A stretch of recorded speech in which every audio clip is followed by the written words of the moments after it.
partner. That was cringe as fuck. This video's purpose is strictly behind the scenes stuff that I'll be talking about for VYEL. We're going to talk about inspiration for it, how I came up with the characters for it, little goodies just like that, just to keep engagement up. Because I know that this project is one day going to shoot through. I have that much faith in it. And this is just something that fans will be able to come back to one day, a little bit close, very unprofessional. I mean, I'm filming it in my car, for God's sake. It's cold as shit. It's a vibe, man. It's a vibe. So, we'll start talking very briefly about what it stands for, keywords for it, for example. Elevator pitch, what the hell is it? I made a video for this a little while ago that briefly explains it in a minute. This one's just gonna go at my own pace, yeah?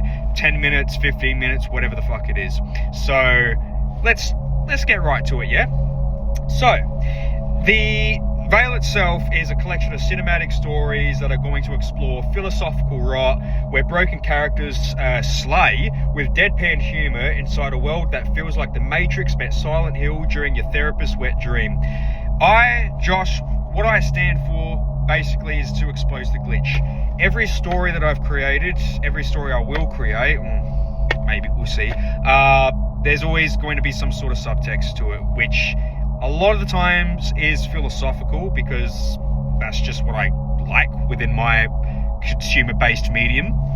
And if I had to give you some keywords for VYEL as well, I would probably put it under things such as, hey, philosophical rot, cinematic surrealism, deadpan humor, glitch punk horror, existential collapse, neo-noir, and meta collapse, right? This, for the fans as well, by the way, this is a cinematic world for the people that are feeling alienated, neurodivergents, the alternative, the philosophical goths, punks, geeks, and freaks who feel like reality itself is a broken system. VYEL is going to be your new glitch in the Matrix. So basically, if you're fans of the Matrix, of course, Silent Hill, Hellraiser, David Lynch, Fight Club, therapy culture, satire, and existential TikTok, this is going to be your cup of tea, essentially, right? I've always been attracted to stories where broken characters survive in worlds that are set out against them, basically. Think of Mad Max, for example. Think of Berserk, where you just have these worlds that are just so dark and brutal, but the characters will just persist at anything to just... They don't have goals exactly, but they're just surviving. They're trying to do their thing. Game of Thrones is another one. You just have all odds against these characters, and I just get so curious to see how they make it through that. Those are the stories that attract me personally. Those are the stories that I write, and that's what I'm doing even more with VYEL itself. It's a very surreal, very meta world that runs on metaphor and emotion rather than logic and physics, right? There is so much to get into for that, but I want to keep this video specifically about the characters more so. You've had that brief little introduction, but the Tethered, the characters, there's 11 of them, there's a lot to go through, so we're going to go with that for now, and then maybe in another video we'll talk about the world itself and monsters and all the other bits and bobs. It's an ever-growing world. It's still ongoing. I only announced this like last month, but this is a passion project at this point. It's going to keep expanding. It's going to keep building. I've got people on board that are adding their 2 cents to it as well. Anyway, ragging on, let's get into the Tethered. So again, there's 11 characters, main characters in total. They're called the Tethered. Why are they called the Tethered? Because reality itself is collapsing. There's not really much point to anything anymore. Governments, there's no countries. It's just, everything is just falling apart at the seams. But these characters are still tethered because they have intent. They're not good, they're not really bad either, but they have their own intent in this world that is set just so against them, right? So what are their intents? Well, we'll get into that. We'll start with the main character, whose name is Ava. So to boil her down, she's a character that has burnt her past. And when I say burnt her past, I mean that literally, because you can actually do things like that in a world such as VYEL, right? So, fuck that past, light it on fire. She can't, she's invisible to surveillance angels as well. That's another thing that we have to get into at some point in time. But if I had to boil her character down into a couple of words, it would be get Tyler Durden from Fight Club, gender bend him, give him fishnets and a hot goth aesthetic, and that's what Ava is. She will be the main driving force behind the narrative, of course. She will be very fourth wall breaking, very meta, all of that fun stuff, very flirty, very tongue-in-cheek, she's going to be all the rage, all that fun stuff, yeah? So, gender bent Tyler Durden, that was the main inspiration behind her as well. Every single character in this comes from little different parts of my own psyche. I have a lot of different voices in my head, and no, I'm not skipping, it's a very nuanced thing that I've always had, and this is what I do with it. So moving on, we have next, that would be Ashton Hart. She is the hopeless romantic. She's the deadbeat poet, that lost her partner to the choir below. What the choir below is, there's a whole bunch of different cults in VYEL. The choir below would be the main one, and she lost her partner to that, and ever since she's basically just been this jaded fucking weirdo that just writes poetry constantly. She literally wears it on her coat, burnt pages all over her, for example, running mascara just coming down her face. She's just a bit very Eeyore. Like if I had to boil it down to some sort of pop culture reference, very much like that. Just, again, that hopeless romantic in all of us, right? That's what she stands for. Moving on, we have Vix. So you've got the blue skin already. You could probably see the inspiration from Watchmen there. So Dr. Manhattan, very alienated sort of character as well. She's got a lot of voices in her head also. Speaking again about the choir below, she let them into her head, and now she just has this, look, she's basically schizophrenic, right? She's got a million voices in her head at all times, and that was for the sake of knowledge as well.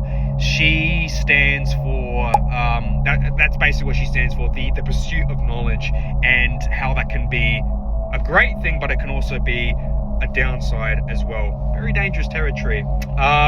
So she's a fun character. She's going to be probably one of the more serious ones, but at the same time, she will still have that sort of humor to her. That, yeah, it's really busy in her head, but there'll be these little moments where she has this downtime, and she can still, she's still a fucking fun flirt, whatever. So she's going to be a fun one.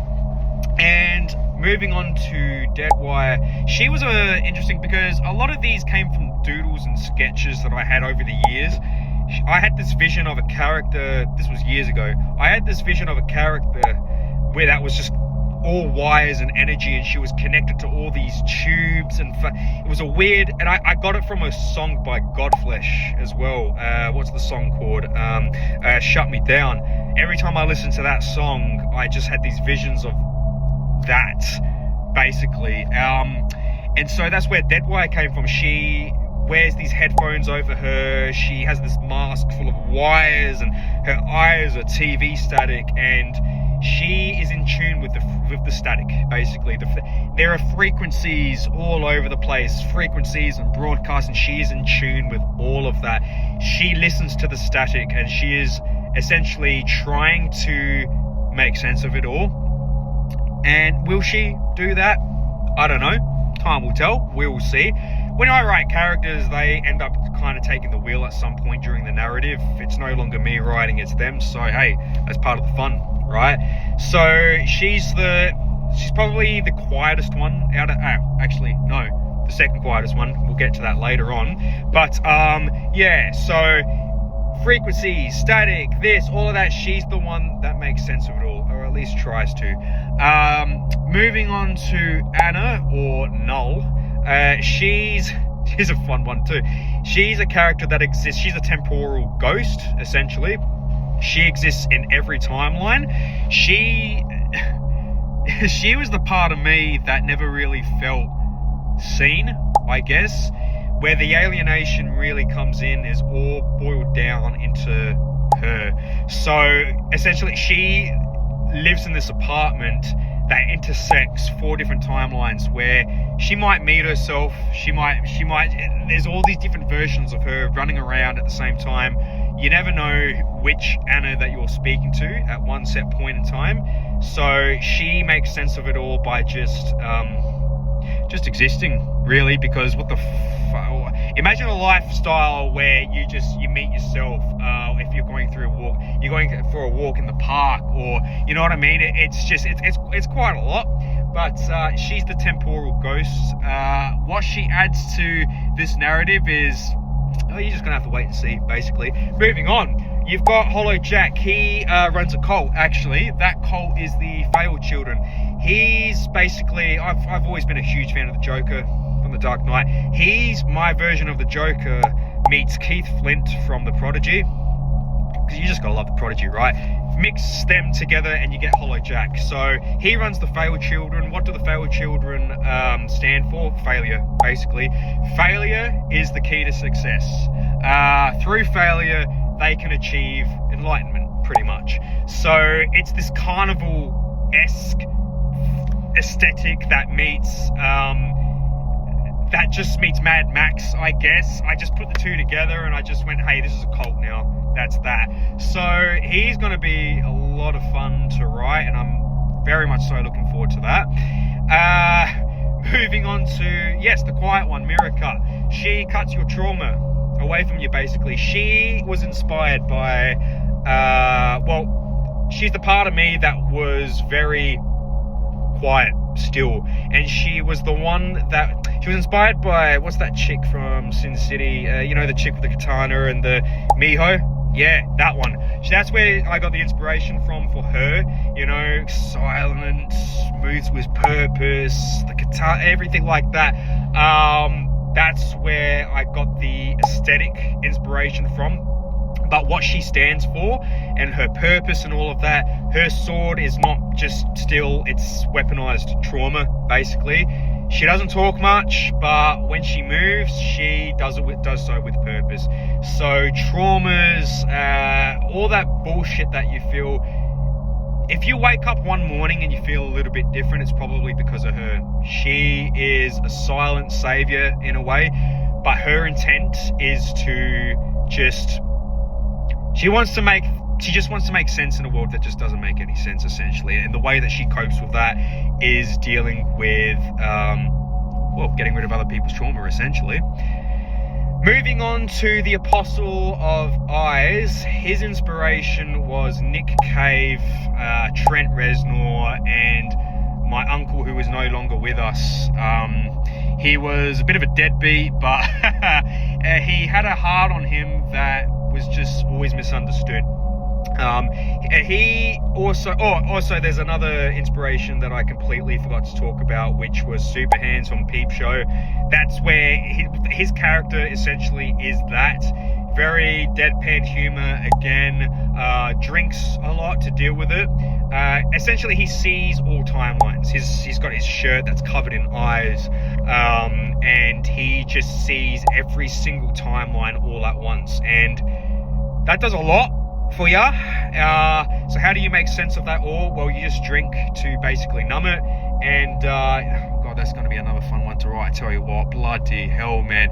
So get all of those characters that I mentioned, mash them together, and give them a Super Hands personality. That's the Apostle of Eyes. Moving on to Luke Mother. She is my basically my opinion on therapy culture, because we do live in a society that is very much, it's great that we're getting to know each other with all of that sort of stuff, by the way, I'm all for it, but I have a lot of frustrations with the mental health system, and that's what she stands for, basically. She runs a clinic that is in a warehouse, and her robe has all these motivational slogans on it, and it's really on the nose humor sort of shit, right? So she will be the one that she runs this clinic, and she'll have all these people coming to her, but she's the one that makes sense of it, or she's the one that tells you shit that other therapists just won't. She's the character that I wish every therapist that I have been to, psychologist, whatever, she's what I wish they could have said to me, basically. She is all of my frustrations with the mental health system as a character. Moving on to Nova Pink, she spawned from a conversation I had with a friend one day, where I was saying like, hey, I really like goth chicks that have the Barbie-core sort of aesthetic, and that's where she came from, essentially.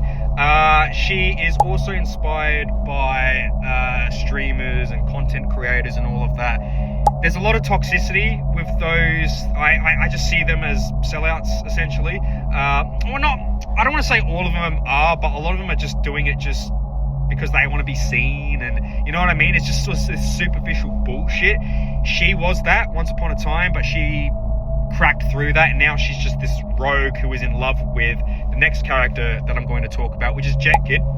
He was inspired by, well, I love the punk aesthetic as a whole, but he was inspired by not just the punk aesthetic that I know and love, but there's a 1995 movie that I just absolutely adore called Hackers, where they're all wearing, they go around they're all a bunch of hackers, of course, self-explanatory, and they roll a blade through the city trying to spread their motive, right? So essentially that's what he does with Nova Pink. He does that with there's another side character called Zigzag Lex. He is inspired by Matthew Lillard's character in that movie Hackers. I mean, you look at the character design, it just screams him. He just sold that movie so well. If you have not seen it, you absolutely must. So Jet Kid is a mix of Hackers, Jet Set Radio Future as well, and just my love for the punk aesthetic, that it would be his character. He's hyperactive, he's funny, he's just bouncing off the walls, he's loud, anarchist, fun. He's going to be the one out of all of the Tethered that brings the most fun. And that's 11. That's all 11 of the Tethered. Holy fuck, that took, 17 minutes. We got there in the end, didn't we? So I boiled down these characters as simply as I could have. Now, again, as I said at the start of the video, I'm making this because I believe in this project so much. I believe that one day I'm going to keep the momentum going, whether people like it or not. I know there is something here that is one day going to resonate with all those people that I talked about earlier in the video. I hope you enjoy it, because it's going to keep and keep and keep, and I will take this to the grave of me if I need to. And hey, as I said before, this will be something that you can all look back on one day and go, I was there for the ride. It starts as a little cult following, it builds. Let's see where it goes. So, hey, glad to have you on board. Hope you enjoyed the video. I hope this gives a little bit more insight onto who the Tethered are, where I got the inspiration from, and I'll see you in the static. Stay tethered, y'all.